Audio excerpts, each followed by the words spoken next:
Now to a major media story which involves Twitter and billionaire Elon Musk.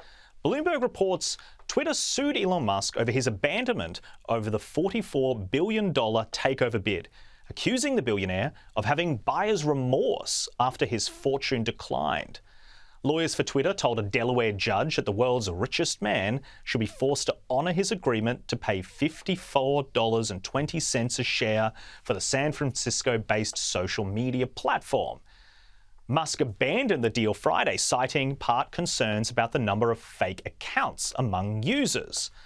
Well, we're going to have to watch closely how this all unfolds, but it is already telling us a few interesting things. Twitter has a lot of fake users. It is used by an extremely narrow section of the population, namely journalists and politicians. And of course, there are difficulties around monetization.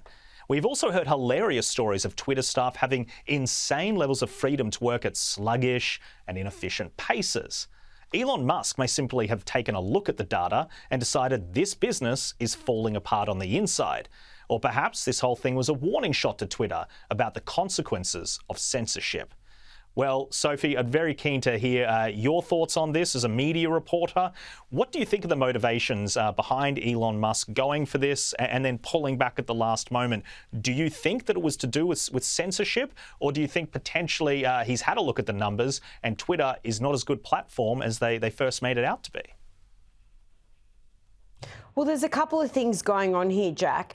Elon Musk has tried to hold Twitter to account, and he doesn't like what he's seen. He said they haven't been transparent, in particular in revealing how many bot accounts or automated accounts are on their platform. So he feels they've been dishonest. We also have to note the share price has dropped, I think, about $20 since he first made that purchase to now. So it's significantly fallen in value. But interestingly, Jack, this is like a marriage. They didn't quite get to the altar.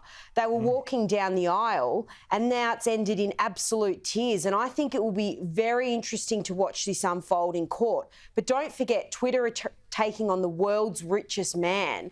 And Elon Musk appears to be totally up for the fight. And I think Twitter has been exposed as not being the platform that it may be because it has so many of these bot accounts. Elon Musk is a businessman. He's making business decisions, and this doesn't appear to suit him. So it'll be very interesting to see what unfolds with this sour relationship in the coming months. And Kosha, what are your thoughts? I personally am a bit hesitant to hold Elon Musk up as some kind of saviour for conservatives and free speech. I'm not completely trusting of him, but what do you think his motivations are? Yeah, it's probably never wise to put a lot of hope and faith in any individual because, you know, humans are not infallible for sure, even if in the current moment it's an issue that we may personally agree with. Look, his motivations, I think he is the richest man in the world. He probably does believe he is a self-professed free speech absolutist. He thought that there's value in Twitter. I certainly actually believe that I think it punches above its weight and there's unmet value that with better execution, I think you could possibly see the valuation of the company and the stock price rising. He thought he's somebody who could do that. His main contention is that there's a few issues, but the main one is the bot issue that they've suggested there's 5% of the user base is bots. He thinks it's 20%. As high as 20%, and they've not been forthcoming in that data, so he's reneging from the deal. He had a provision in the agreement that had a $1 billion breakup fee or kill fee, as it's known, as damages, so that's what he has offered to pay, and he's happy to pay. Twitter thinks that's not enough, and so they went to court. It's going to be very difficult for them legally, in my opinion, to prove that the damage to the company is in excess of that $1 billion kill fee from, you know, this whatever's transpired in the last few months. That's what's going to play out in the court. My view is it'll probably end in a settlement.